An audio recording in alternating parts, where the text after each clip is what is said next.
அஸ்ஸலாமு அலைக்கும் வரஹ்மத்துல்லாஹி வபரகாத்துஹு. இன்று நாம் பார்க்க போவது ஒரு மிக ஆச்சரியமான குர்ஆனில் உள்ள உண்மை. மலைகள் ஆணிகளை போன்றவை என்று அல்லாஹ் கூறுகிறான். அது எப்படி?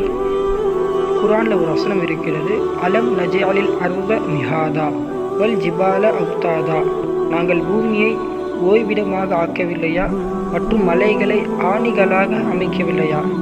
இந்த ஆயத்தில் வரக்கூடிய முக்கியமான வார்த்தை அவுத்தாதா. அதோட அர்த்தம் என்ன? ஆணி, தூண், நிலத்தை உறுதியாக பிடித்திருக்கிறோம். பெக்கு. அல்லாஹ் மலைகளை பூமியை நிலைநிறுத்தும் ஆணிகள் போல என்று கூறியிருக்கிறான். சயின்ஸோட பெர்ஸ்பெக்டிவில் பார்ப்போமா? மலைகள் நாம் மேலே பார்க்கும் அளவுக்கு மட்டும் இல்லை, அவை பூமிக்குள் ஆழமாக வேரூன்றியும் உள்ளன. ஜியோலாஜி படி மலைகளுக்கு 2 பகுதிகள் உண்டு.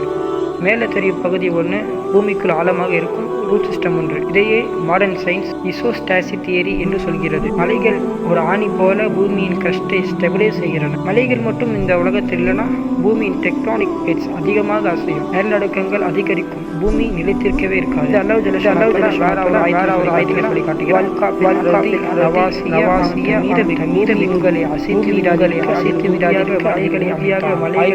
ஆண்டுகளுக்கு முன்பு மனிதர்கள் டெக்டானிக்ஸ் பற்றிய அறிவே இல்லாத காலகட்டத்தில் குர்ஆன் எப்படி இதை சொல்லியிருக்க முடியும்?